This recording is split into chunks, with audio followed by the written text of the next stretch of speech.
Agora acalmar nossos pensamentos, ficar calminhos, respirar fundo, fechar os nossos olhos e mais uma vez aflorar esse sentimento de gratidão,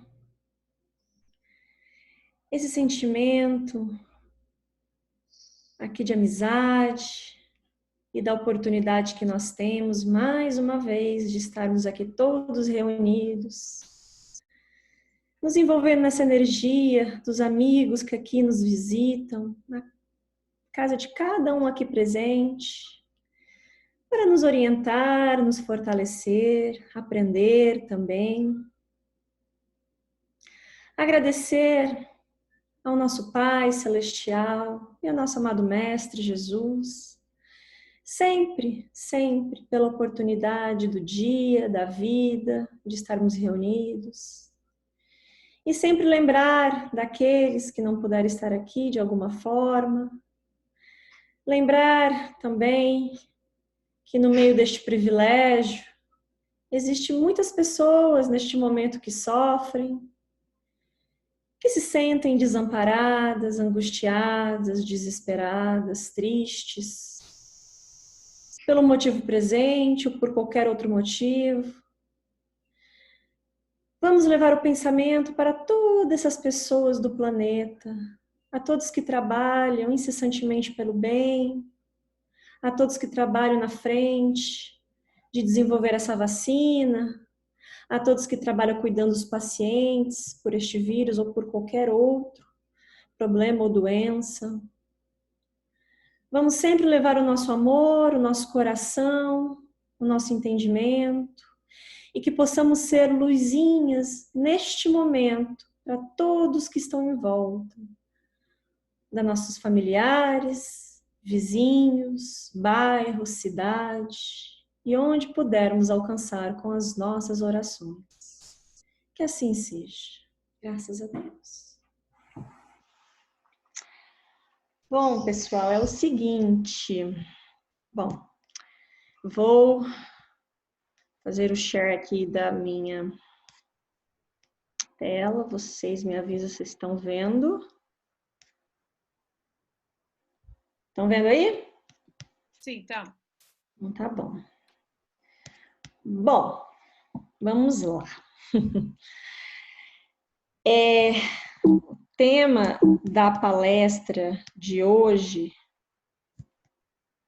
que até brinquei com as meninas, a autoria minha, entre aspas, né? Porque eu peguei os ensinamentos do livro Paulo Estevam, mas eu que montei, sozinha, desta vez.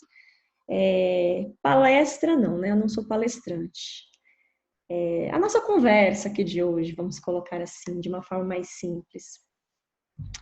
E esse é um tema que eu tirei do livro, né? Ama, Trabalha, Espera e Perdoa, do livro Paulo Estevam, que foi ditado pelo Espírito Emmanuel, psicografia do Chico. E a ideia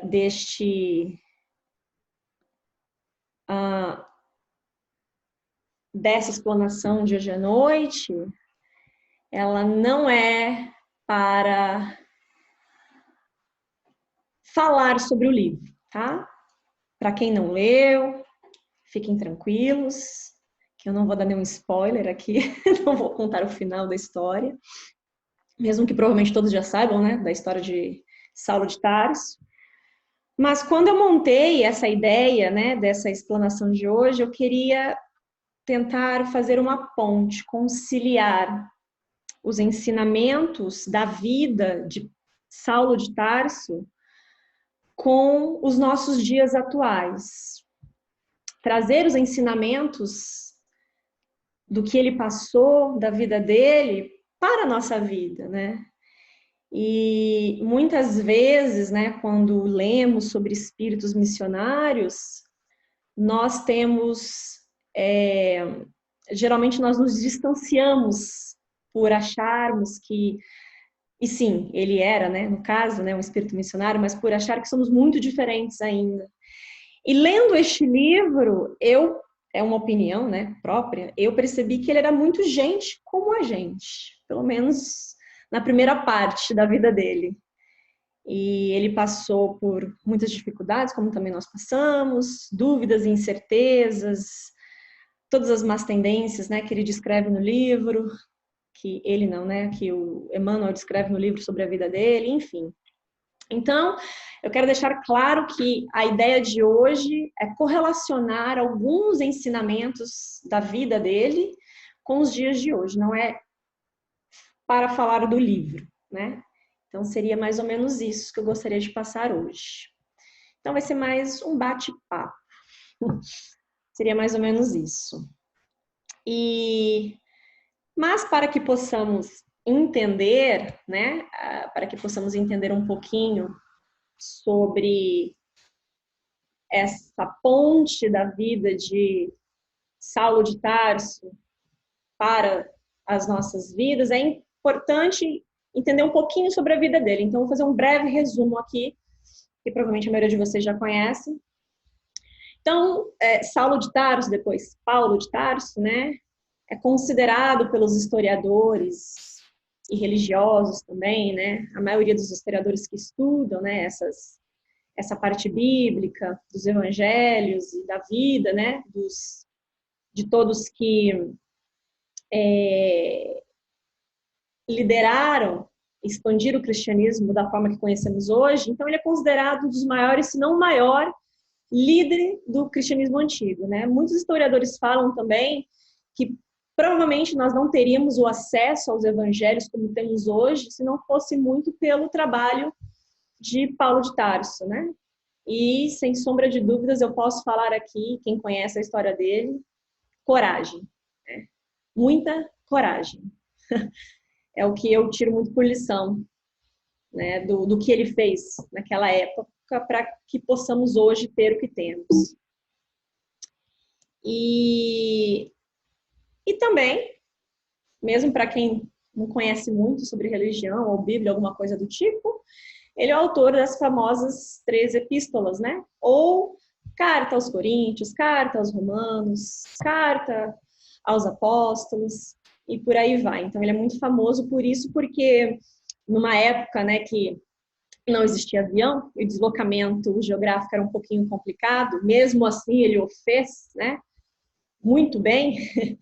Ele fez por, né, Ocidente, Oriente, para estar propagando o Evangelho do Cristo, e chegou um ponto que ele começou a fazer essas cartas, né, para que ele também era uma outra forma de divulgar o cristianismo e os ensinamentos do Evangelho, e por isso ele ficou muito famoso também por as epístolas, né, as epístolas de Paulo. E ele, né, como eu quero passar brevemente mais ou menos sobre ele, como eu estava falando, Saulo é um nome romano, ele nasceu em Tarso, na Cilícia, antiga, né? E a cidade de Tarso, ele era um centro de cultura grega. Então, não era uma cidade qualquer naquela época, né? Há mais de 2000 anos atrás. Ela era uma cidade bem conhecida naquela época, né? Por tudo que se dizia de cultura, tudo que se dizia de filosofia, de arte, vinha da Grécia, né? E Tarso era uma cidade muito conhecida por isso. Então, por isso, Saulo de Tarso. E a preparação intelectual e acadêmica dele, né? Também por vir, né? Por ter nascido nessa cidade, ele, desde criança, ele foi preparado e equipado, né? Para ser um líder religioso. Muitos historiadores falam, com algumas controvérsias de outros também, né, nos estudos, que a família deles tinha bastante posses, então tinha como dar, né, uma educação de base para Saulo, e também, né, vindo de uma educação religiosa judaica, né, e dentro dos doutores e os fariseus, doutores da lei e os fariseus da época, então ele foi criado neste ambiente. E ele também teve a formação de doutor da lei, junto com um dos maiores mestres do judaísmo, aí quem conhece, né, um pouco sobre o judaísmo e as antigas escrituras, Gamaliel, podem perguntar para qualquer judeu que estuda, né, a religião. Gamaliel é muito famoso. Era um senhor, uma posição social dentro do judaísmo, dentro dos fariseus, né, os doutores da lei do Sinédrio, muito conhecida e respeitada, um homem inteligentíssimo. Então, Saulo teve nele um mestre e um amigo. E ele estudou com os mais eminentes professores da Grécia, né? Falava grego fluentemente, aramaico também, e dominava toda a filosofia e literatura gregas. Se não bastasse tudo isso, ele era cidadão romano e também conhecia, né, todos os aspectos da administração, leis e códigos imperiais da época. Então, aqui nós estamos falando de um homem completo intelectualmente, né, um homem dedicado a estudar a religião, a filosofia, a política. Ele foi muito bem preparado para estar numa posição que a família dele e ele acreditava, né, ser a que ia servir melhor o futuro dele.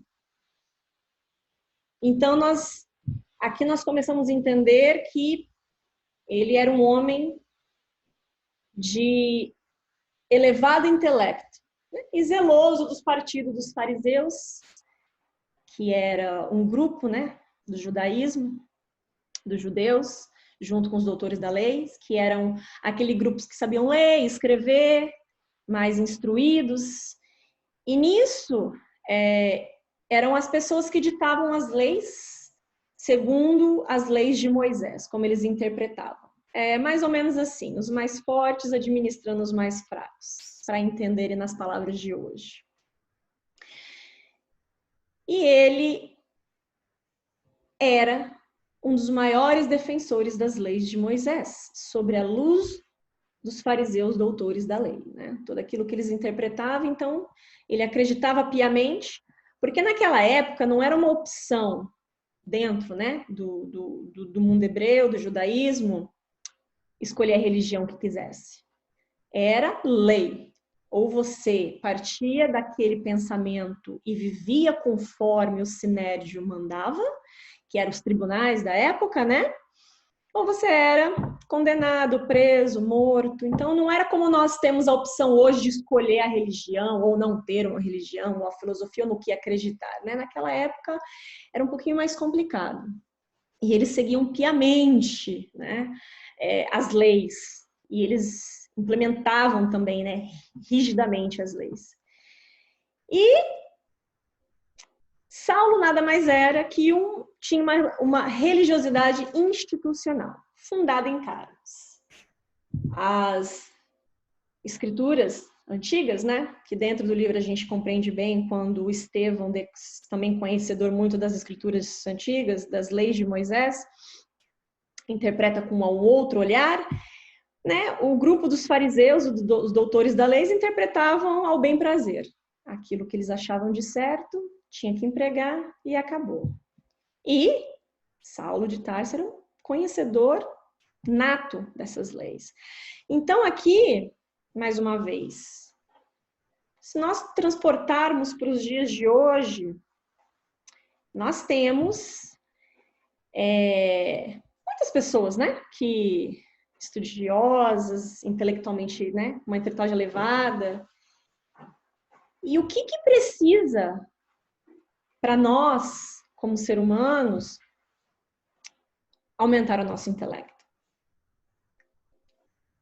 Vontade, dedicação, disciplina, né? Qualquer um de nós tem a capacidade de compreender bem sobre um assunto, ou de vários, estudar, ou de ser muito bom naquela profissão, né? De ser um destaque, autoridade naquele assunto. E Saulo era esse homem, não muito diferente de hoje. Alguém que se dedicou, alguém que acreditava muito naquilo que estudava, naquilo que via, e defendia, por assim, né, tudo que ele foi criado. no ambiente que ele foi criado. Então, nós vemos muitas intelectuais aí, muitas pessoas que têm uma oratória bonita, um conhecimento vasto de certos assuntos. No Espiritismo vemos muitos, né? Essas palestras maravilhosas que assistimos. Então, pessoas que se dedicam muito, não só na área religiosa, mas em qualquer área, né? Eu quero abranger qualquer área. E só que faltava uma pequena coisa em Saulo. E por isso que eu quero começar a colocar as pontes que as nossas vidas e a do apóstolo dos gentios, assim conhecido, né, quando ele virou Paulo de Tarso, essas pontes elas nos ligam muito, porque quando eu falo que Saulo de Tarso era gente como a gente, porque ele era. Nada nos impede também de entender muito de um assunto, ou de estudar alguma coisa a fundo, defender aquela ideia, mas o que faltava, o que sobrava na intelectualidade de Saulo, faltava na sua moral. E o que às vezes, muitas vezes nos falta também. Então, essa parte eu li, não foi neste livro, foi um outro, achei muito interessante, porque essa frase diz que muitas vezes a condução paternal e amorosa de Deus se utiliza de recursos das lágrimas e das dores para acordar as consciências que dormem em sono profundo. Eu achei de tanta profundidade essa ideia, porque Saulo, como muitos de nós, se não a grande maioria, dormia em um sono profundo. E aí eu trago a vocês a primeira reflexão disso daí, que é, no caso, quantos de nós estamos em um sono profundo? E o sono profundo aqui não tem mais nada a ver com a intelectualidade. Conhecer sobre algo, saber falar, saber se expressar, mas quando na prática, dentro, somos tão cegos. Não enxergamos as coisas óbvias ou pequenas. E Saulo não era diferente. E como nós estamos no mundo de provas e expiações, sabemos que a dor, as lágrimas, as provações, elas vêm com certeza, e não nas maioria das vezes, em todas as vezes, para nos tirar de um sono profundo da ignorância moral. E é aí que começa a acontecer, né, com Saulo, as pequenas mudanças, que muitas vezes acontece com a gente também quando passamos por problemas. E aí, na sua trajetória, Saulo de Tarso se viu cercado de um conjunto desagradável de circunstâncias que fugia de seu controle. Foi obrigado a olhar para dentro de si. Que nos cabe entender que quais as situações que nos obrigam a olhar para dentro. Claro, na vida passamos por muitas situações difíceis, ou às vezes que consideramos difíceis, né? Às vezes a perda de um ente querido, de um emprego, essa situação que estamos passando neste momento, né? Que o mundo está passando. E quando temos que olhar para dentro de nós, muitas vezes, é aquelas situações que ferem o nosso ego, que fere aquilo que acreditamos, ou o jeito que víamos as coisas. E aquilo vai nos incomodando, geralmente. Porque, pelo menos, posso falar de mim, não sei se ainda me encontro num sono profundo, mas ainda estou no processo de despertar. E o processo de despertar é quando as confrontações acontecem, os confrontos íntimos acontecem. E é mais uma coisa que eu correlaciono na vida de Saulo.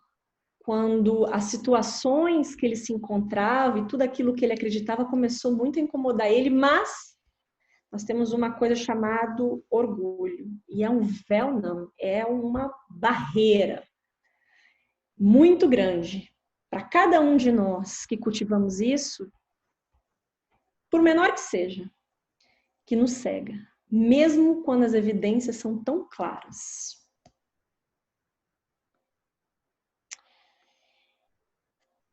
E aí, no meio das coisas que passamos em nossas vidas, é um dos fatos, das situações que eu vejo a beleza da divindade,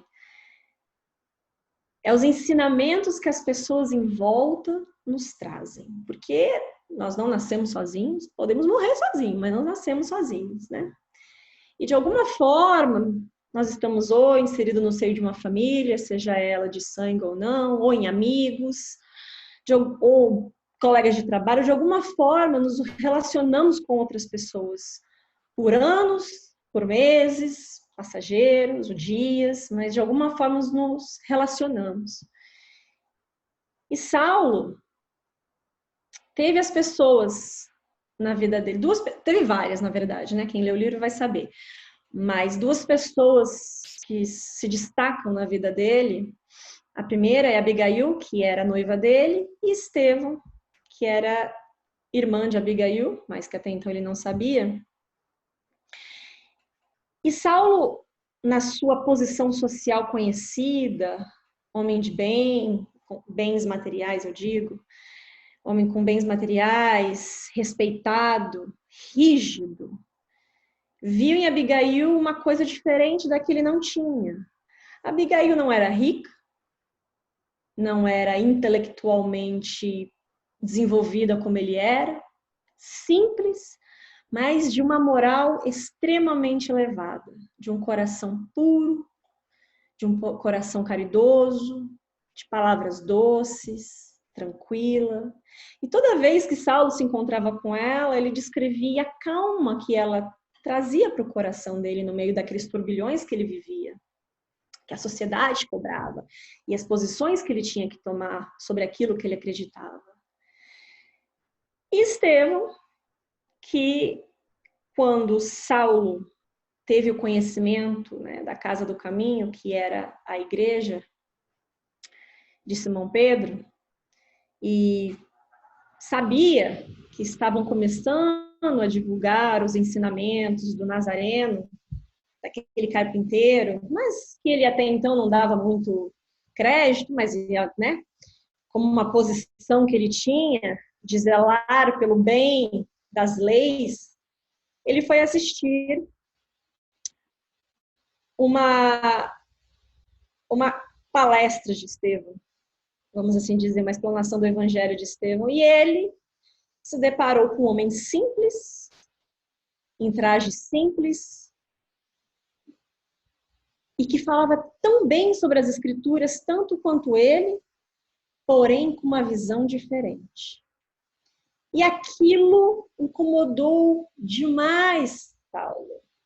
Aquilo feriu o ego dele, porque ele jamais podia conceber na cabeça dele que um homem simples, filho de carpinteiro, que precisava da caridade, da assistência de outras pessoas para dormir, para comer, para viajar e fazer suas pregações, um homem que não veio das melhores famílias, um homem que não tinha uma posição social de riquezas, de política, um homem que não era do exército, que foi pregado na cruz do Calvário, condenado como criminoso, podia ser o Messias, podia ser o Salvador. Aquilo ele não concebia, não fazia sentido para ele.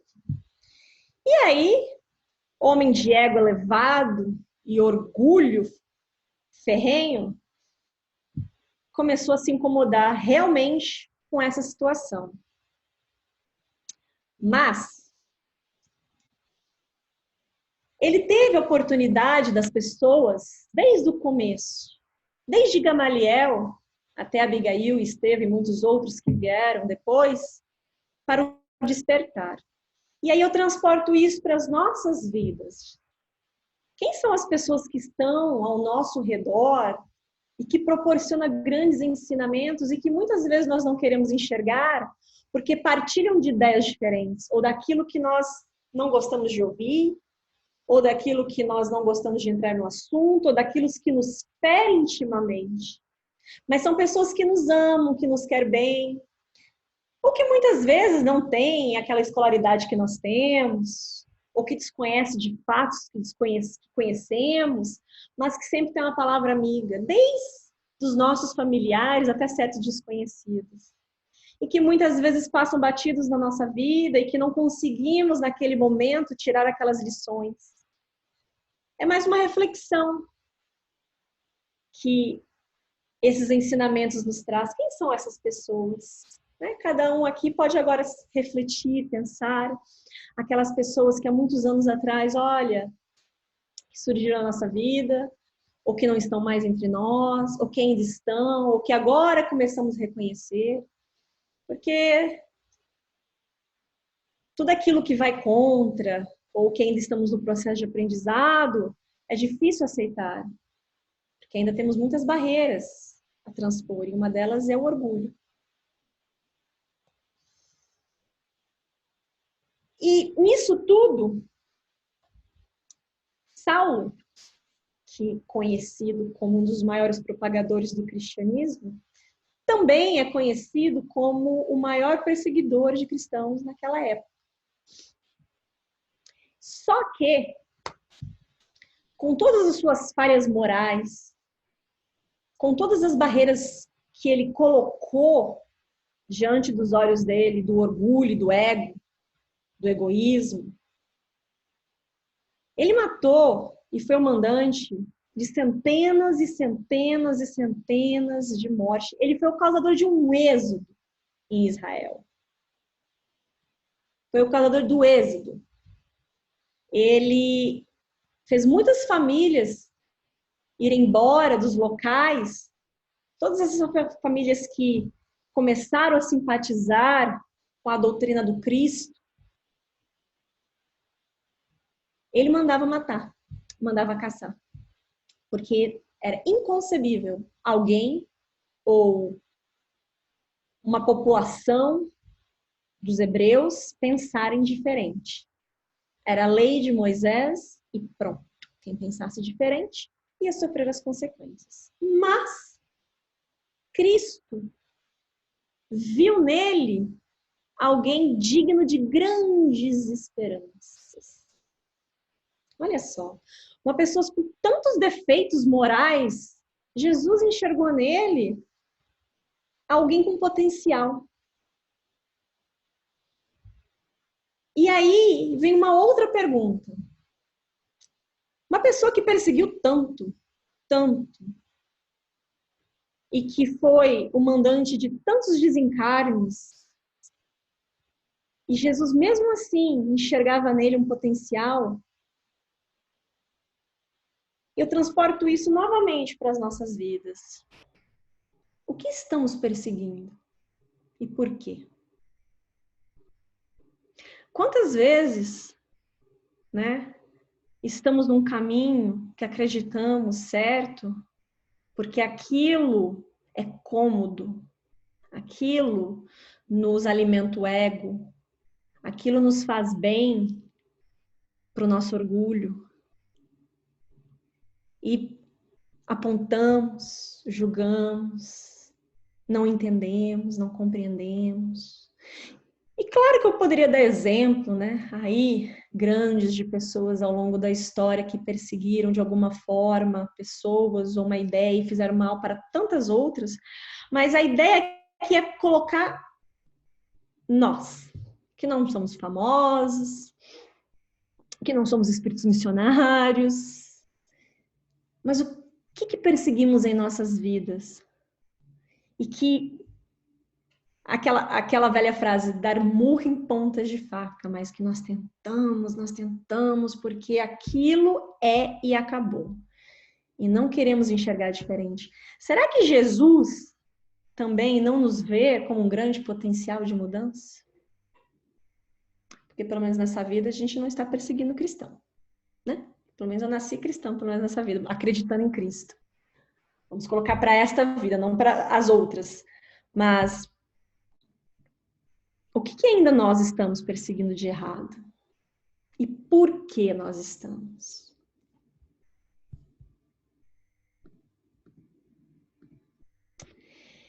E nessa perseguição, quando Saulo está no leito de morte, não Saulo no leito de morte, mas presente no leito de morte da sua noiva Abigail, e ela confessa para ele que é cristã, que acredita e que os ensinamentos que Ananias trouxe para ela nos pergaminhos do Evangelho fizeram tão bem. Em um momento de luz que ele poderia ali em compreender que a mulher que ele amava tanto estava indo embora e confessando para ele que a verdade estava ali, mais uma vez, ele deixa o ego dele falar mais alto, se sente ferido, sente que aquele senhor que levou aquelas escrituras para Abigail merece a morte. E ele vai em busca desta pessoa, ele vai em busca de vingança. E ele acha que o sentimento de ódio e de vingança, ele acredita que a intolerância seriam capazes de apaziguar a sua alma. Não é tão diferente do que vivemos hoje, certo? Dos sentimentos, às vezes, que nutrimos como humanidade, quando nos sentimos injustiçados, quando achamos que aquilo que está acontecendo com a gente é errado. Por que comigo? Por que aquela pessoa fez isso? Por que isso? Por que aquilo? Eu que sou uma pessoa tão boa, eu que não faço mal a ninguém, eu que sou assim, que sou assado, que sou tão perfeito. Ou quando algo maior acontece, queremos fazer justiças com as próprias mãos, seja ela na parte de ação ou mental, né? Porque sabemos que a mente também qualifica nisso. E todos que acreditam serem injustiçados partem do mesmo pensamento que Saulo tinha. Porque os nossos olhos, quando nós enxergamos as situações difíceis da vida com os olhos físicos, bloqueamos os olhos da alma. E ali Saulo estava bloqueado. Quantos de nós, ao longo da nossa vida, mais ou menos, e mais uma vez, eu não estou dando exemplos de nenhum latrocínio, assassinato, nada disso, estou falando de dia a dia, daquilo que a gente já caminhou, já aprendeu, ou ainda está aprendendo, ou talvez esteja passando. Quantas vezes nos sentimos injustiçados? E essa doutrina, né, que é tão consoladora, já nos ensina que não existe, em hipótese alguma, injustiça e injustiçados. E aí, se partimos desse pressuposto, deste conhecimento, aonde é que nós somos injustiçados? E quando nos sentimos assim, quais os sentimentos que vêm? Não, porque aquela pessoa fez isso para mim. Posso, né? Não pensar, não posso não ter os pensamentos de ir lá e, né, acabar com a vida daquela pessoa, mas quando aquela pessoa se dá mal, eu vou adorar. Porque aquele sentimento nosso mesquinho de quando vê alguém que fez uma coisa para você, ou falou uma coisa e depois a pessoa, né, se deu mal naquilo, fala, bem feito, viu? Falei. E aquele sentimento, né, momentâneo que a gente se compraz em ver o outro cair. Tem muitas ligações nesses sentimentos que Saulo tinha e que nós temos ainda hoje. E aí, um dos pontos máximos da história de Saulo de Tarso, e que todos que já leram, que conhecem, emociona com certeza, eu me emocionei, por imaginar a situação, quando Saulo de Tarso, em busca de vingança, por acreditar que as ideias deles estavam corretas, que a posição dele era a certa, vai para Damasco, e no ápice do seu ódio, do sentimento de vingança, do seu egoísmo, todos aqueles sentimentos que nos afastam das entidades de luz, do bem, do amor, todos aqueles sentimentos que, na verdade, só atraem a negatividade, quem é que aparece para Saulo? Quem que aparece em espírito? Nada mais, nada menos que Jesus. E faz aquela famosa pergunta: Saulo, Saulo, por que me persegues? E no êxtase daquele momento, Saulo não sabia responder. Porque os sentimentos inferiores não têm justificativas. E naquele momento, ele sente isso e compreende tantas coisas.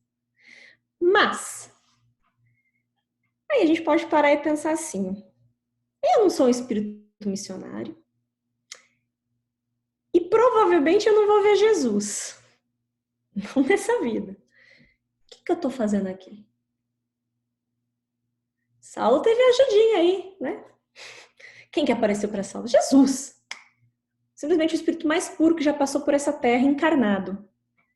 E nós?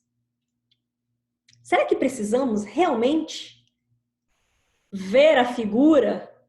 Não que nos fosse maravilhoso, com certeza, mas ver a figura do Cristo materializada na nossa frente para entender os nossos erros? Naquela época, certas coisas eram necessárias para que hoje possamos ter certos entendimentos. Será que ainda precisa? Porque Jesus também, meus amigos, nos faz essa mesma pergunta diariamente. Maria, Maria, João, João, Antônio, Antônio, Henrique, Henrique, Suelen, Suelen, por que me persegues? Ah, mas eu não estou perseguindo o cristão, nem sou contra a religiosidade dos cristãos, mas quando nós julgamos, quando nós queremos mal de alguém, quando nós somos intolerantes, agressivos, impacientes, orgulhosos, egoístas, será que não estamos perseguindo Jesus? Porque se entendemos pelo menos alguns dos ensinamentos dele, os ensinamentos do Cristo é só amor. É só isso. Será que Cristo ensinou isso pra gente também? De perseguir, de ter raiva, de ter intolerância, de apontar, de julgar. Cada vez, meus amigos, que esses sentimentos aflorescem em nosso coração, por mínimo que seja, estamos perseguindo Cristo. E quando nós estamos cansados daqueles sentimentos ou pensamentos que não nos elevam, é aí que Cristo aparece na nossa consciência perguntando: por que me persegues? Porque segue esse caminho que não vai te levar a nada. Temos a chamada do nosso irmão diariamente na nossa consciência.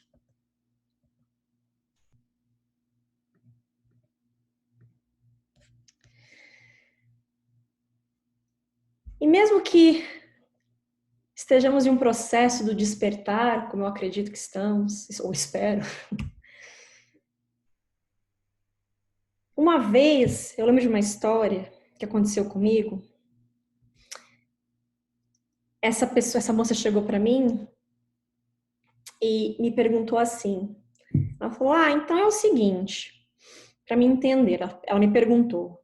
Então, se eu ter uma religião, acreditar em algo, igual você que vai aí sempre nessa casa espírita, né, que lê os livros espíritas, os problemas começam a desaparecer? Naquele momento, eu não sei se eu não compreendi bem a pergunta, ou eu também não sabia responder, mas aquilo ficou na minha cabeça. Que seria mais ou menos assim, então quer dizer, quanto mais religiosos ficamos e entendemos, menos problemas vamos ter. Porque nós estamos ficando ali, ó, amigo de Deus e de Jesus. E quando eu compreendi aquela pergunta, que demorou um pouco, eu entendi e me respondi que não. Pelo contrário. Acredito que é aí que as provações começam a aparecer. Por quê? Porque os professores só dão para os alunos a prova quando já passaram o ensinamento e o conteúdo. Aqueles que não aprenderam ainda não têm condições de fazer a prova, porque os professores sabem que eles não têm nível intelectual ainda para passar ou tirar uma nota.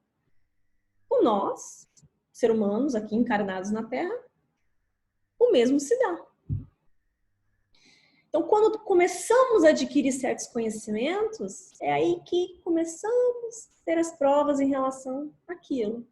Mas, pelo menos na minha opinião, o conhecimento e a tentativa de seguir esses ensinamentos nos dá mais clareza e nos fortalece para transpor esses obstáculos que vão ter, né, na vida de cada um. Eles não vão desaparecer, mas talvez nós vamos ter mais clareza de como transpor eles. E os sentimentos de mudanças e seus obstáculos, eles vão ser constantes na nossa vida, quando nós nos sentimos que está na hora de mudar, que está na hora de caminhar. E eles vão vir. Eu brinco que eu falo assim, eu não peço mais nem paciência, porque aí é que vem as provas da paciência, eu não quero elas. Mas é assim, aí que as coisas começam a surgir para que, e aí? Tá aprendendo mesmo? Vamos ver. E aí é um outro ensinamento que eu tiro deste livro, quando Saulo, já defensor do cristianismo, de Cristo, com toda a sua empolgação, porque agora os meus amigos do Sinério vão ter que me ouvir. Olha aqui, a verdade está clara. Cristo é o nosso Salvador, é o profeta esperado, é o Messias. E querendo fazer suas mudanças e tentando com os amigos, com os familiares, e tendo uma decepção atrás da outra, porque eles não o entendiam naquele momento. Simão Pedro disse para ele assim, que Jesus ensinou que só conseguimos elevados objetivos neste mundo cedendo alguma coisa de nós mesmos. Então, meus amigos, essa vida, o progresso espiritual tanto falado, é um processo de dar muito mais do que receber. É compreender que nós temos que fazer o nosso trabalho sem esperar nada em troca. E quando queremos a compreensão, quando queremos muito obrigado, quando queremos aquele elogio, quando esperamos muito isso, é que nós percebemos que o foco do trabalho está errado. Porque o tempo que Saulo deu, que foi a vida dele toda, pelo menos depois dos 30 anos, e a paciência que ele teve, ou ele adquiriu, né, ao longo do caminho, é aquilo que ele deu para poder receber os maiores ensinamentos que um espírito pode receber. E lá na frente ele teve sua recompensa. Muito maior do que a gente espera aqui. Então precisamos dar muito mais, ceder muito mais, para que possamos aprender e crescer. E é aí que eu posso dizer, sem medo de errar, que a reforma íntima exige muita coragem. E quando eu falo coragem, eu falo coragem mesmo. De enfrentar. De nos despir de tudo aquilo que acreditamos por certo, por bom. Nos despir de todo o nosso ego, egoísmo, orgulho, tudo aquilo que nós carregamos, alguns com uma desproporção maior, outros menores, nos aparecer nus diante das nossas más tendências. Mas eu sei aonde eu erro. Bom, já é um começo. O que nós fazemos? Porque a coragem é enfrentar de cara aberta. E nós temos medo, muito medo. porque ainda somos fracos, muito fracos na fé. E nos exige um esforço diário, diário e diário. Meu pai dizia assim, cada um sabe onde o calo aperta. Acho que alguns sabem, outros fingem que não.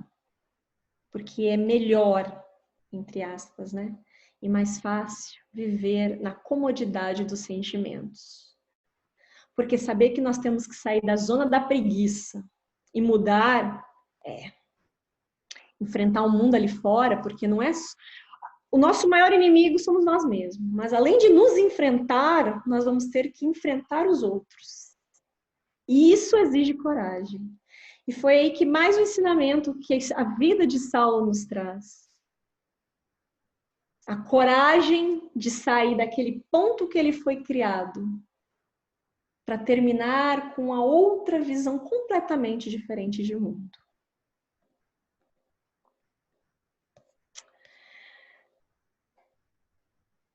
E aí, meus amigos, que o ponto dessa explanação que eu estou fazendo chega.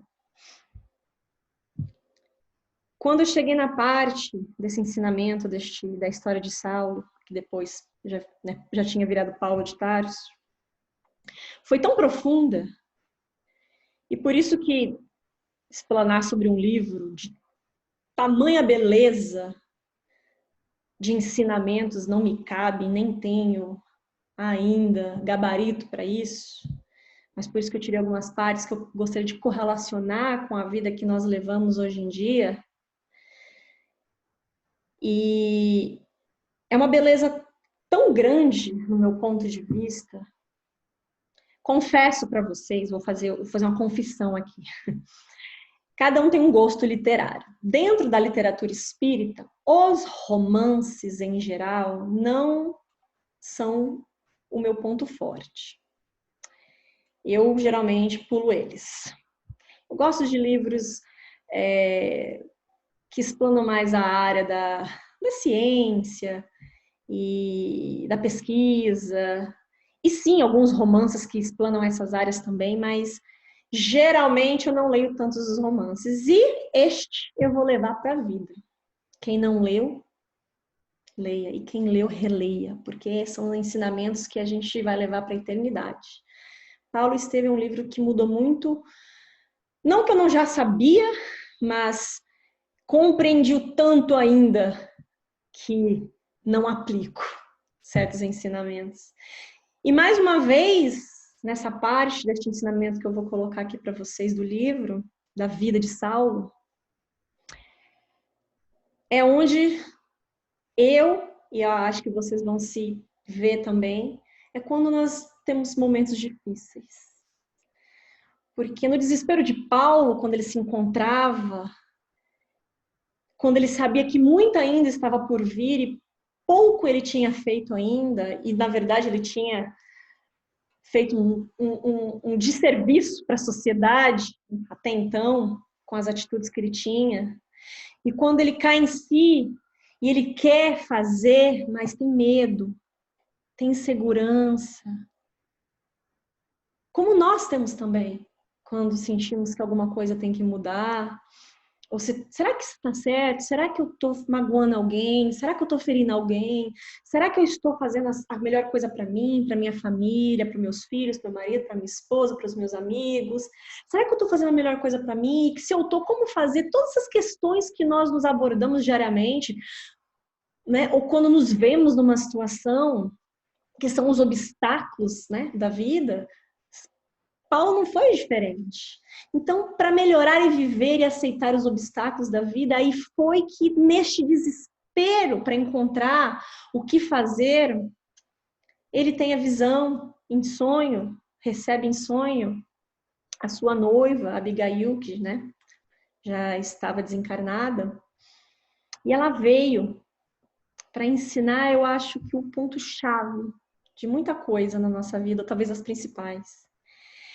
Ele pergunta assim para ela, o que fazer para adquirir a compreensão perfeita dos desígnios de Cristo? Porque assim, pelo menos aqui nós, espíritas, estudamos o Evangelho, entendemos as máximas, ou pelo menos achamos que entendemos. Mas o que é compreender no íntimo? E como fazer para compreender tamanhas lições que o Cristo nos deu? Como? Aí Abigail respondeu: ama.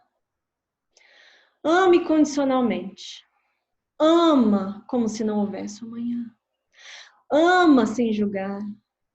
Ama sem pedir. Ama, somente ama. Ama quem está em volta, ama quem passa no seu caminho, ama até as pessoas que você não conhece, mas ama, simplesmente ama. Porque Cristo não era uma religião. Cristo era amor. E para compreender os verdadeiros ensinamentos, nos falta amar. Mas amar de verdade. Mas nos seus ensinamentos, Jesus aconselha a amar os nossos próprios inimigos. Como é que podemos fazer isso? Na situação ainda que nos encontramos tão pequenos, tão mesquinhos, dentro de um processo evolutivo que ainda vai levar séculos e séculos, como é que a gente consegue alcançar elevada expressão? Como? Amar os inimigos. Isso ainda é muito fora da nossa realidade de compreensão. E Abigail responde: trabalha. Por que trabalha? E é o trabalho mesmo, nosso trabalho diário, físico, material e íntimo. Saia da ociosidade. Levanta, faça algo por você, pela sua família, pela sociedade. A profissão que escolhemos nos enobrece. As atividades diárias que fazemos, quando elas vêm de um cunho que nos fortalece, que nos faz acordar diariamente, nos engrandece. Ah, mas e agora? O que eu posso fazer neste momento, né? De quarentena, não posso sair de casa. Ora, é um trabalho também diário para as pessoas que precisam sair, trabalhar, para as pessoas que estão na linha de frente desse problema, como os médicos, enfermeiros, policiais, bombeiros, cientistas. Ore por eles, trabalhe na oração, faça algo de útil, saia da preguiça mental e trabalhe. Que assim nós vamos compreender essas elevadas expressões dos ensinamentos do Cristo. Mas nós vivemos num mundo de muitas atribulações, como todos aqui sabemos. E o desânimo bate para qualquer um de nós. Mesmo até os espíritos missionários elevados. Quando estão aqui na prova da carne, o desânimo bate. As dúvidas vêm, o cansaço físico e psicológico, quando parece que tudo que a gente faz não está surgindo efeito. Quando a gente para um pouquinho para pensar nesse mundo de tanta violência, de tanto egoísmo, de guerras, das pessoas se odiando, e pensamos, o que eu faço não é nada. E aí o desânimo começa. O que Abigail responde para Paulo? Espera. Espera, meus amigos, porque tudo passa. E neste momento agora, que é o melhor exemplo que eu posso dar dessa pandemia, onde muitos se desesperam, mesmo as pessoas que estão dentro de casa, na angústia, na incerteza. Espera. A situação difícil que você está passando, seja ela qual for, espera, porque tudo passa. Tudo passa. Não existe dores eternas, dificuldades eternas, obstáculos eternos, porque passa. Então espera, quando o desânimo se abater, quando o desânimo entrar, espera, que tudo passa, tudo passa.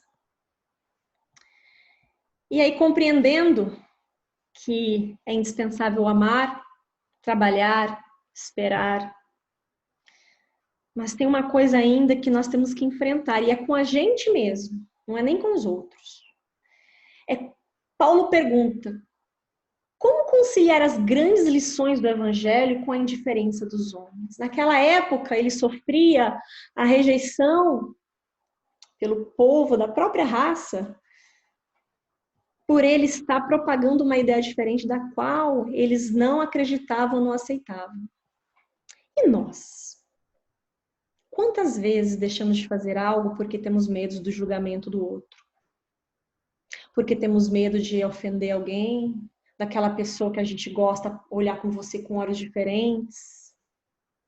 Quantas vezes nós deixamos de fazer coisas boas, coisas construtivas com medo? A palavra é medo. Deixamos o medo abater em nossos corações. Quantas vezes nós deixamos de falar de Cristo porque aquele nosso amigo lá não quer ouvir, ou não acredita, ou vai achar que você está querendo evangelizar? Quantas vezes deixamos de trabalhar pelo progresso, seja ele minimamente, seja ele passar para os nossos amigos, filhos, nossos familiares, porque temos medos do julgamento? E o que fazer? Paulo pergunta, como lidar com a indiferença dos nossos irmãos? E esse é o ensinamento dos mais bonitos. Abigail chegou e disse, perdoa. Perdoa, meus amigos, perdoa. Perdoa porque nem todo mundo está no mesmo grau de conhecimento. Nem todo mundo compreende as coisas que já compreendemos, como também nós não compreendemos o que outras pessoas já compreendem. Nem todo mundo partilha da mesma ideia, da mesma vida, da mesma filosofia, dos mesmos pensamentos. E talvez essas pessoas que você mais ama vão te julgar. Perdoa, perdoa. Porque se nos determos pelos pensamentos dos outros, se nos determos pelos obstáculos que a vida vai nos colocar, nós não vamos fazer nada. E enfrentar os nossos sentimentos, enfrentar os nossos medos, tem muito a ver com o que nós pensamos do que com o outro. Imagine só se, por exemplo, aqui nessa sala, às vezes, né, não aqui no momento, mas muitas vezes, né, entram pessoas, 50, 60 pessoas, né, quando tem esses palestrantes grandes, cada um tem um nível de conhecimento diferente. Imagine esses grandes palestrantes aí, seja de religião que for, eles se deterem a falar o que tem que ser dito por medo do julgamento. Ou quando nós vemos algo errado e não falamos por medo daquela pessoa nos julgar. Porque quando vemos algo errado e não falamos, nós compartilhamos daquilo também, de alguma forma. E eu não estou falando aqui de ser grosseiro, de impor uma verdade, porque Jesus ensinava com tanto amor, com tanto carinho, com tanta humildade, e mesmo assim ele não deixava de ensinar. Os tapas que levamos na cara é no espírito, na moral, não é no físico, com os ensinamentos. Então perdoa todos aqueles que não partilham da mesma ideia, do mesmo ensinamento, e não deixem de fazer o que tem que ser feito. Porque se Saulo, depois Paulo de Tarso, tivesse hesitado, e olha que nós não estamos sendo apedrejados, chicoteados, crucificados, né? Não é este momento, graças a Deus que vivemos mais. Mas se ele mesmo assim tivesse, porque na minha humilde opinião, eu teria bastante medo disso. Tivesse hesitado, provavelmente não teríamos hoje tantos ensinamentos aí em nossas mãos. E para terminar, meus amigos, essa é uma frase que me comoveu muito quando eu li. Esse momento é quando Paulo de Tarso está sendo levado para Roma para ser julgado. E ele está numa embarcação junto com outros criminosos. E por ser uma viagem longa, ele fez muitos amigos. Porque ele não deixou, mesmo nessa situação tão adversa, de explanar sobre o Evangelho. Ele utilizou todos os momentos que ele teve para ensinar os ensinamentos de Cristo. E nisso ele fez um amigo chamado Júlio, que era um centurião romano. E ao desembarcar, ao chegar em Roma, Júlio, que já tinha se afeiçoado a Paulo, ficou envergonhado, porque ele tinha que algemar Paulo, pelas convenções, né? Pelas questões de segurança, porque todos seriam algemados. E ele ficou sem graça. E Paulo percebeu aquele desconforto e falou: meu amigo, vai em frente, você tem que fazer isso, para mim tá tudo bem. E vendo aquela elevação de doçura nos olhos de Paulo, Júlio chega para ele e fala: eu disputo a alegria de ficar convosco. Queria ser como vós, um prisioneiro do Cristo. Ah, meus amigos, como eu queria ser uma prisioneira do Cristo. Porque naquele momento, Júlio entendeu que muitos de nós não entendemos ainda. Porque nós somos prisioneiros dos nossos sentimentos inferiores. Nós somos prisioneiros das nossas má tendências, das nossas crenças limitantes. Nós somos prisioneiros do nosso orgulho, do nosso egoísmo, do nosso ego, do nosso julgamento, do nosso medo. Nós não somos prisioneiros do Cristo, porque quem é prisioneiro do Cristo, quem já compreendeu esta máxima, é livre. De tudo aquilo que pode nos causar de mal, os prisioneiros do Cristo são livres.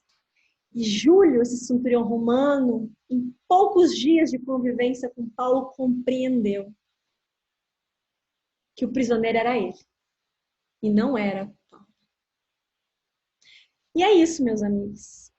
Era o que eu gostaria de conversar com vocês essa noite.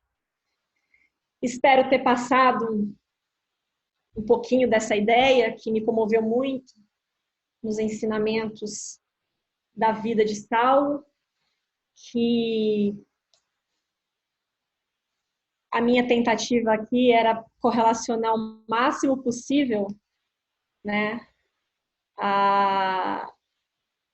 as vivências e os obstáculos que Saulo teve com a nossa vida de hoje. E espero ter conseguido passar um pouquinho disso daí. E agora abro para vocês, se quiserem comentar, conversar, falar o que acham, discordar. Estamos aqui. Se a Carol quiser abrir os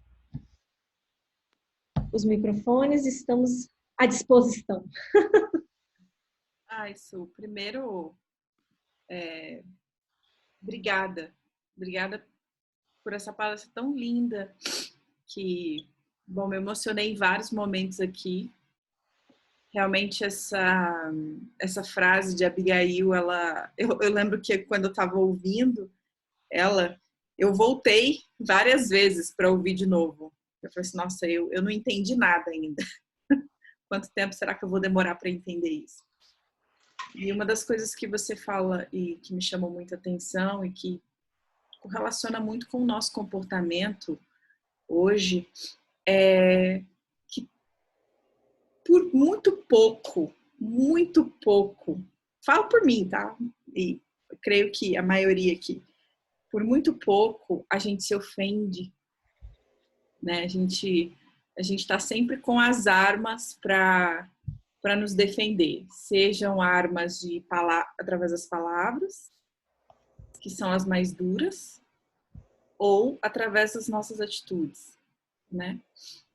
E relato muito por mim, né, que as nossas defesas e o quanto que isso é difícil, porque é o nosso orgulho, né? O nosso orgulho ele é a pior barreira que a gente tem dentro de nós e que nos afasta de tanta coisa. É o orgulho de entender que precisamos de ajuda, é o orgulho que temos que entender que erramos, que precisamos pedir perdão, o orgulho de que necessitamos uns dos outros, o orgulho de olhar e falar assim, por que eu estou batendo cabeça nisso daqui e não estou saindo do lugar?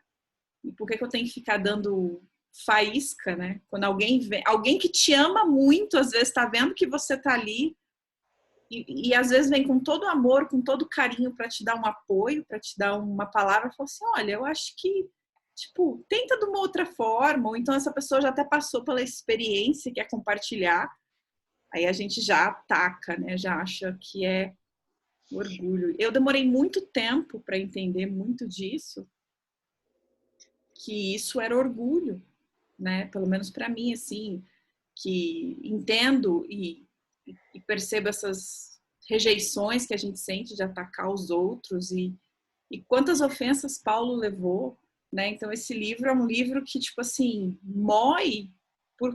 põe por completo um homem que ele vai para o deserto, fica lá 3 anos para pensar antes de abrir a boca, depois ele sobe para falar para as pessoas mais intelectuais e ele entende, porque a nossa ânsia de, não, tudo bem, eu sei falar muito bem aqui no Sinédrio, então eu vou pregar a palavra de Cristo e todo mundo vai me ouvir, porque eu sou uma autoridade, um cidadão romano. Então ele teve que dar um passo para trás, e às vezes para a gente dar um passinho para trás, seja numa palavra, poxa, eu errei com você, deixa eu take it back, né? Ou então dar um passo para trás em atitudes, em trabalho, em tudo. É a morte para a gente ter que reconhecer isso. Não, eu não vou mostrar para ninguém a minha vulnerabilidade, porque senão eu vou passar a imagem de que eu sou um fraco, de que eu sou um perdedor. E com isso a gente perde tanto, né? Tanto. E esse livro, nossa, dá vários seminários para se falar. Se fosse falar do livro, daria realmente, é o que eu falei, eu não tenho, porque eu preciso ler mais umas 10 vezes para compreender pelo menos um pouquinho Insights Com certeza. E essa questão do orgulho, assim, porque é difícil. Às vezes a gente fala assim, não, eu mesma falo assim, eu não sou uma pessoa orgulhosa, não. Não tenho orgulho, não. Tem outros defeitos, mas orgulho, não, imagina, sou super humilde. Pera, que o orgulho tem muitas faces, né? Muitas faces. E aí você fala, não, tem sim. Tem sim. Tudo aquilo que incomoda, que está incomodando quando alguém fala em você, é o teu orgulho ali batendo, que você não quer reconhecer. E é isso, né? A nossa reforma, a nossa renovação, quando a gente vai se despindo dessas coisas, e é uma luta diária, por hábitos que vamos fazendo, né? Aquele livro, O Poder do Hábito, que é fantástico, por isso que a gente fica num piloto automático. E se a gente não para olhar para dentro e se conhecer e falar assim, para lá, eu posso ser uma pessoa melhor. Eu posso... O que é que eu tô aqui saindo faísca? Ou por que esse orgulho está me afastando de tanta coisa? Então, esse ensinamento aí de Abigail com essas 4 palavras, para mim, me chocou muito, mexeu muito comigo, porque você fala assim, eu sou muito orgulhosa, por muito pouco. Essa parte, né, quando eu até falei que eu escolhi para falar, né, ama, trabalha, espere, perdoa, é o sentido de tudo, né? Ainda temos muito que aprender, com certeza, e para compreender cada uma delas, mas é para cada momento na nossa vida, quando é que nós temos que amar mais, trabalhar mais, perdoar mais, esperar mais. E essa foi uma parte que me chamou muita atenção e que, óbvio, me encaixou extremamente na minha vida, né? De compreender, assim, estar no processo ainda, né? De compreensão sobre tamanhas explicações. Ainda muito assim, né? E o que tudo o que aquilo que nos desvia, né, do caminho é o ego e o orgulho. Não tem, porque tudo se direciona a isso. Não tem outra explicação, não. Mas a gente chega lá. Teimoso, né? Como diz o Góis. Sou teimosa. Sou taurina, hein? Sou teimosa. A gente segue. E a gente precisa ser teimosa mesmo, né? Porque senão a gente não consegue ir para frente. Mas, Suelen,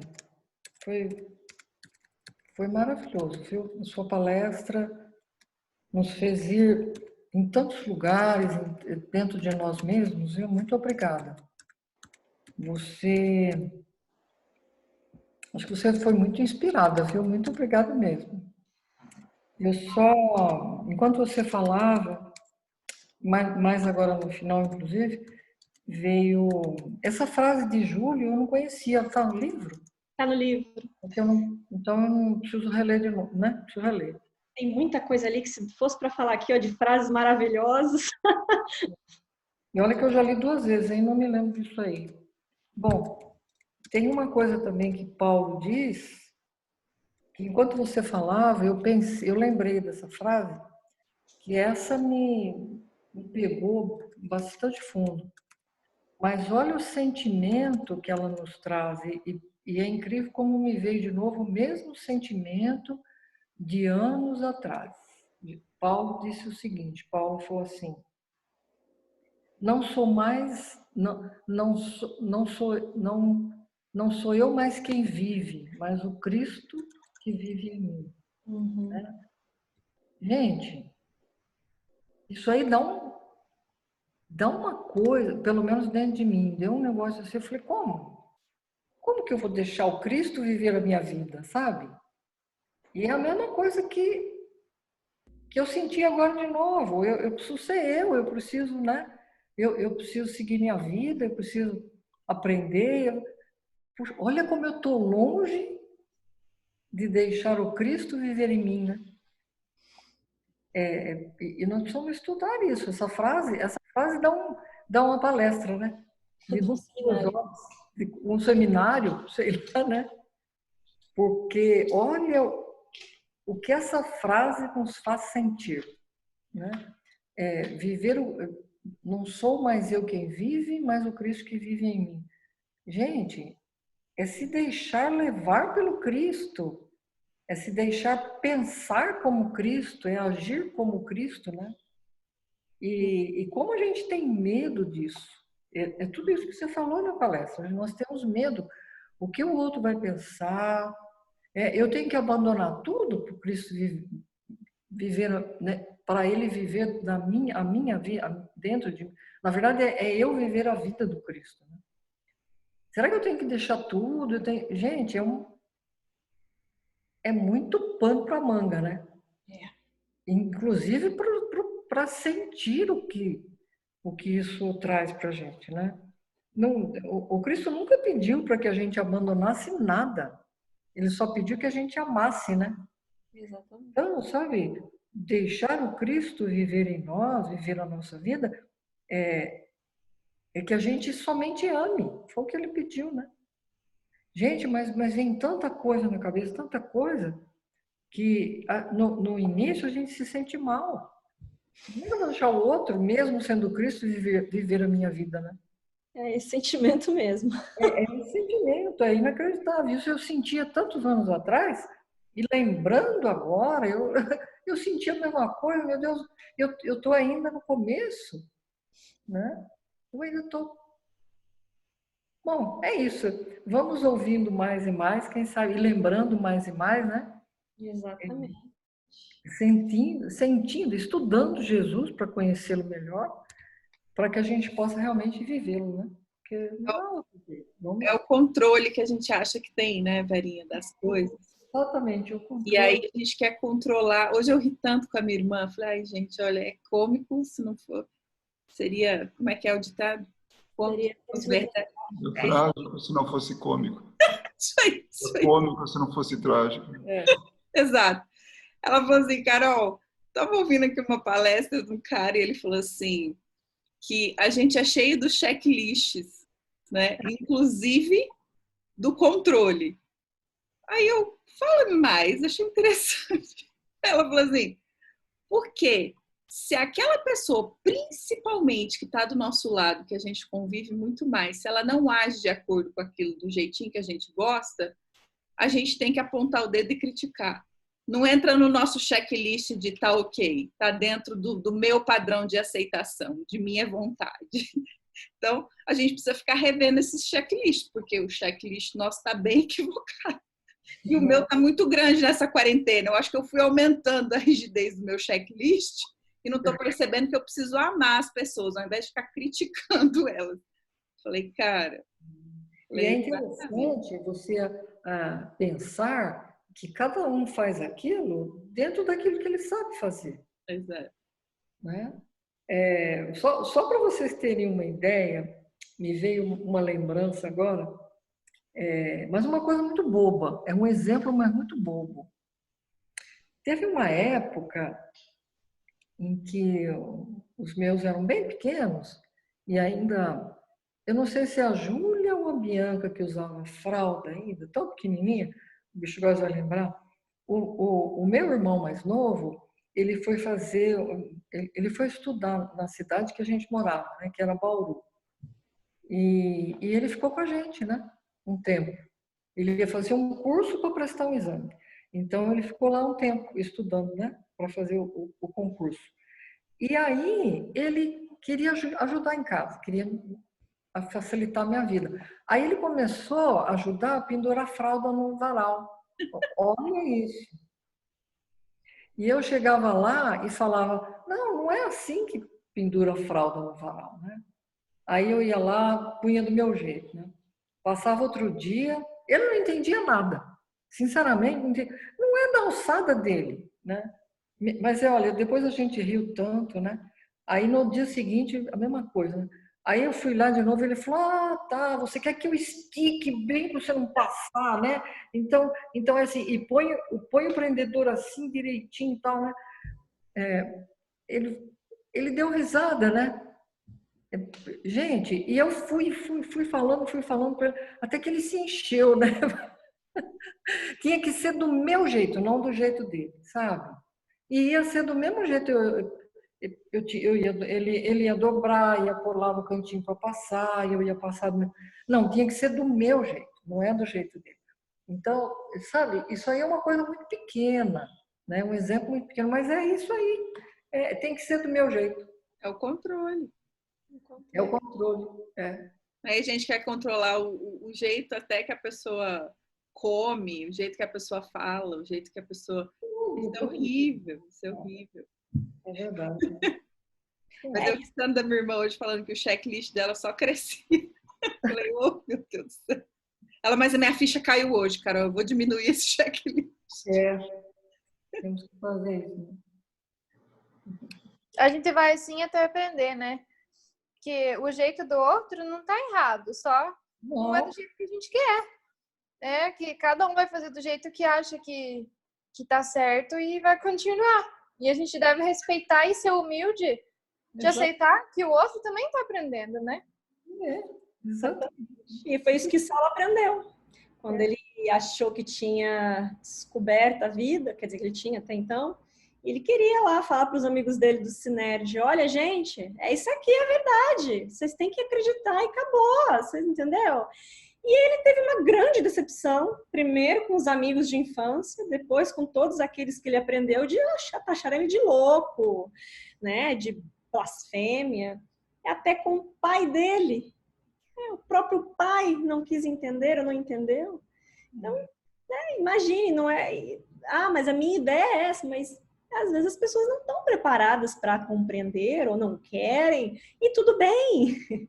Difícil é nós compreender que elas não estão preparadas, né? E aí nos atinge. E vão chegar lá do mesmo jeito que a gente. Vão, do mesmo jeito. Oi, Luiz. Não, é que eu me lembrei de alguma coisa do livro, porque faz tanto tempo que eu li e deu vontade de ler de novo. Foi um dos livros realmente mais bonitos que eu li. Na pior das hipóteses, é um belo romance, muito bem escrito. Mas ele é muito mais que isso, né? Claro, que ele conta uma parte da história que a gente, né, não tem acesso em outras fontes. Aquilo realmente foi muito, muito bem elaborado. E eu estava pensando, né, como a gente se identifica com Paulo naquele período de ignorância, né, dele. Que na verdade é isso, é ignorância. Ele não estava errado. Ele só tinha uma referência que era aquela. Ele tinha que defender a Torá, né, o que ele aprendeu com aqueles doutores da lei e tudo. E quando ele viu algo diferente, tá errado, né? E do mesmo jeito que ele via o cristianismo como errado, depois os amigos de infância, como você falou, né, o pai, todo mundo entendendo que o que ele estava fazendo depois da transformação estava errado. Então, é uma questão de tempo, né? Quando a gente percebe, a gente passa a ver as coisas com outros olhos, né? De outro ângulo. E o bonito da história é que, como nós temos liberdade, é impressionante. A gente usa essa liberdade, né, de escolha, né, o livre-arbítrio, e vai fazendo, né? Então, isso que foi falado agora do respeito, né? Poxa, Deus nos deu essa regra, né, do livre-arbítrio, né, que a gente pode usar, e que a gente ainda não percebe que tem consequência atrás disso, tem responsabilidade atrás disso. Mas é a história de todos nós. Hoje, nós já temos um pouquinho de visão das coisas, graças a Deus, né? Então, nós estamos na fase em que a gente caiu do cavalo, né? Ainda mal viu Jesus, né? Exato. Não como ele, né? Mas sentir ele, perceber, saber a referência que ele é, né? E a referência para o mundo, para a humanidade, não é a referência para a gente. Claro que vai afetando um, afeta outro, e no fim todo mundo percebe, né? Quem é Jesus, o que é Jesus, como é que deve agir para viver o Cristo. Então, até isso a gente tem que aprender, né? A respeitar, e tem também que fazer, digamos assim, bom uso dos erros, né? Na fase de ignorância. Ele foi deixado, ele matou quem ele pôde, né? E hoje a gente sabe que é um espírito iluminado. Ele deve, de alguma maneira, ter que pagar por tudo isso, mas isso é problema dele. Mas o fato é que ele se transformou, né? E esse é o convite que ele faz. Então, essa identificação que a gente tem com ele é dessa transformação, né? Que cedo ou tarde acontece com a gente.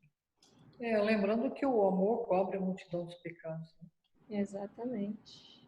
E todo o amor que ele transmitiu depois que ele se transformou foi muito maior do que os erros que ele cometeu. Exatamente. Se um dos maiores perseguidores dos cristãos. E tomara a Covid me dê permissão, né? Tenha tempo suficiente para eu ler de novo o Paulo e Estevão, né? Por favor, É que a lista aqui está meio grande, acho que dá para ver aqui pelo menos parte dela, uns livrinhos aí que tá na fila aqui, né? Então, por mais esse aí vai aumentar mais ainda. Mais um. Jeito, né? Quando eu crescer, eu quero ser assim também. Mas até Como Paulo, né? Como Paulo. Eu também. Não, só você com o livro aí. Estou longe de chegar igual o Paulo. Você lê e ouve livro, assim, você lê eletronicamente e ouve. Eu não sei fazer isso, para mim é muito difícil ainda. Tem que manusear, tem que virar página. Dinossauro, né? Eu li no iPad, na verdade, então, até que a Verinha falou que não lembrava da frase, né? Eu acho que quando eu ler de novo vão ter frases também. Falei, nossa, não tinha reparado nessa ou nessa. Por enquanto, essas foram que me chamaram a atenção, né? Com certeza terão outras. E é um livro que tem que ser lido com muita certeza novamente. Mas leia de novo, Luiz, vale muito a pena. Obrigado pela recomendação. Na verdade, eu não vou ler 2 vezes cada um livro. Sim. Mas, só que tempo que... não vou nem falar, porque senão a gente fica sabendo a idade. Né? O Rafael também, né? O Rafael tá aí, né? Ele também leu, bom, pelo menos uma vez ele leu. O livro está lá, já velho. Mas é que eu comentei, eu não sou muito dos romances em gerais. Nós também. E tem que ser muito assim, alguém falar muito bem, me chamar muita atenção alguma coisa, que Emmanuel, me desculpe, mas não são todos os romances deles que me chamam muita atenção. São belíssimos. Quem sou eu, meu Deus? Não estou falando nada aqui, não. É só o meu gosto literário. E são romances lindos, mas não sou muito do romance. É uma coisa ou outra que me chama atenção. Já li vários, mas é uma coisa ou outra que me chama atenção.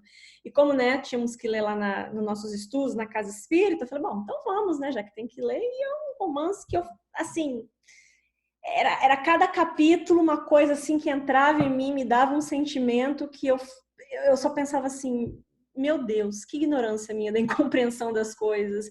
E me emocionava, sabe? Realmente de refletir da minha ignorância, de aprender. Porque quando eu falo que Saulo eu digo Saulo, né? Não Paulo. Saulo. Paulo já não é gente como a gente, pelo menos não a mim. Mas quando Saulo a trajetória dele, né?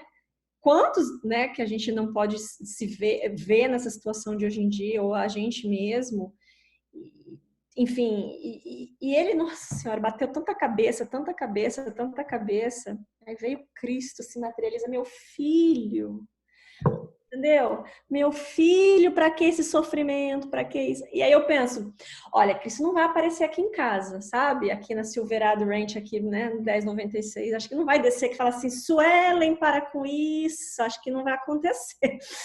Porque não precisa mais, né? Acho que não precisa mais, acho que são tantas clarezas na vida de hoje que naquele momento que Saulo está em Damasco, passa naquela estrada e Jesus, por que me persegues? É como se Jesus estivesse falando para mim. Por que faz isso, sabe? Quando a mãe tá brava com o filho, mas por que fez de novo? Para que faz isso? E eu me senti uma criança mesmo, que sou ainda, né, na fase espiritual, engateando, me olhando e falando, quanta estupidez, quanta coisa a ser mudada, né? Como o Luiz falou, ali, ó, a escolha tá aí. Dá para escolher os caminhos mais fáceis? Sabe que há um tempo atrás, eu li que o Chico Xavier... Bom, primeiro, quem é médium, psicógrafa, sabe do envolvimento, às vezes está escrevendo e está sentindo a situação, né, do espírito. Então, isso acaba transferindo para o papel mais realidade, né? Então, acho que as médiums que estão aqui, né, vão concordar comigo sobre isso. E quando Chico Xavier ele escrevia, né, quando ele estava escrevendo essa parte que Saulo viu Jesus, né, ele diz que aquilo deu uma emoção tão grande, né, porque ele viu a cena, ele viu tudo aquilo. Então, imagina compartilhar dessa realidade, né? E dizem que no plano espiritual a gente, claro, tem que ter algum merecimento para isso, mas é possível buscar nos arquivos que toda a história está arquivada, tudo, né? Então, é possível, como se visse numa tela de cinema, ver o que está acontecendo, mas ter a percepção de como se estivesse vivendo, como se estivesse lá sentindo o cheiro, ouvindo, sentindo o calor, enfim, todos os sentimentos ali envolvidos. Então, e é isso que recorrem, né, os espíritos, né, a esse arquivo para poder transmitir aquilo que é a história, a realidade, né? Sentir a realidade. E quando Chico passou por isso, ele chorou copiosamente, porque era muita emoção. Nossa, muita emoção. Nem transcender a ideia de... Bom, eu choro com tudo, né? Então, tipo assim, as meninas dizem que eu não conto. Quando eu comento alguma coisa lá no grupo, ai, gente, chora. Ah, Carol, você não conta. Elas me cancelam, entendeu? As minhas emoções. Como diz a Samantha, você chora até em comercial de margarina, Carol, não conta. Eu me comovo. Então, eu adoro ler os livros. Eu leio qualquer livro e choro. Imagina o tanto que eu não chorei em Paulo Estevam, em 2000 anos, 50 anos depois. 50 anos era um vale de lágrimas, cada frase. Um livro muito bom para ler, não sei se vocês já leram, é o Ave Cristo. Também esse ainda não cheguei, mas o Renúncia também é outro vale de lágrimas para mim. O Ave Cristo é maravilhoso. Ai, então tá bom. Vale. Bom, gente, é isso. Mas alguém quer falar alguma coisa, comentar alguma coisa? Alguém se voluntaria para fazer a prece final, por favor? Eu gostaria de pedir para quem fosse fazer a prece, vibrasse muito para o nosso Brasil, sabe, gente? Eu recebi 3 mensagens hoje de amigas que estão assim... Ontem uma, né, que foi do nosso cunhado, e mais 2 hoje, dizendo que as pessoas estão indo à praia, as pessoas estão saindo pista de corrida tá na cidade, tá cheia, supermercado tá cheio, sabe? Muita gente na rua, inconsequência, né? São inconsequentes. Então vamos pedir por todos eles, porque como é que vai ficar o nosso povo, né, gente? Eu falei de alguém, gente, mas não desfazendo o convite, mas eu lembrei, a velhinha, você falando a questão do Brasil. Tem até uma amiga minha que está aqui presente, a Hannah, e o tio dela foi diagnosticado agora com Covid, e ele, né, tem na faixa de 60 anos, tem diabetes, hipertenso, enfim. E ela até pediu, né, pra gente fazer umas orações para ele e tudo, então eu me disponibilizo hoje a fazer, porque eu lembrei que eu gostaria de fazer isso para ele também, e lembrando a situação do Brasil, então, se vocês não se importam. Pede o nome dele para a gente pôr no caderno, viu? Sim, eu tenho o nome dele aqui. Então, por semana que tá o nosso caderno tá aí aberto já. Deixa eu até... Ela me passou o nome dele aqui, mas eu vou mandar assim também até para falar agora. Acho que tá aqui. Zé Paulo. Mas depois eu mando. Então tá bom, gente. Então vamos lá. Mais uma vez agradecendo a todos. Vamos agora encerrar a nossa reunião. E com as energias reabastecidas, com o coração mais calmo, com os pensamentos mais leves, gostaria muito de agradecer aos amigos espirituais que aqui se encontram, na casa de cada um, a misericórdia do Pai, o amor do Cristo, a falange de espíritos de luz que nos rodeiam, elevar os nossos melhores sentimentos, agradecer, agradecer e agradecer, gratidão por estarmos aqui, com saúde, compartilhando de ensinamentos tão bonitos, sentimentos tão profundos, mas nunca esquecer dos irmãozinhos que precisam das nossas orações, que precisam da nossa atenção, do nosso coração. Ó Pai de misericórdia, fazei de cada um de nós um instrumento da sua vontade. Onde há tristeza, onde há escuridão, onde há angústia, medo, que possamos levar, nem que for em pensamento, essa luz de paz, que os ensinamentos do Cristo nos proporcionam. A todos aqueles que sofrem novamente nos leitos de hospitais, doentes, enfermos, de qualquer natureza. Ao nosso país, à nossa pátria amada Brasil, que como tantos outros países passam por momentos complicados, pela situação deste vírus. Levai a consciência para cada um daqueles que ainda não compreendeu a gravidade. Faça um pedido especial para todos, de alguma forma, que sofrem com essa situação. E para o tio dessa minha amiga, que também está sendo vítima deste vírus, como tantos outros. Levai a sua luz, o seu consolo, a sua proteção para os familiares, de todos aqueles que sofrem por essa pandemia. E dê acalento aos nossos corações para que possamos seguir acreditando, trabalhando, orando. Para os trabalhadores aqui da terra e do plano espiritual. Para todos aqueles que chegaram no ponto de desistir e os que já desistiram.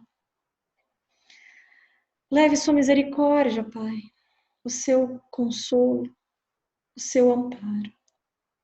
Que possamos sempre, sempre, sempre ser instrumentos, de alguma forma, deste trabalho no progresso, de amor e de caridade. E que Jesus abençoe cada um de nós, nesses 4 cantos do planeta. E que possamos seguir em paz. Que assim seja. Graças a Deus. E é isso, meus amigos. Não quero dar tchau, quero ficar com vocês aqui, eu adoro. Então, fica É verdade, gente, eu adoro mesmo.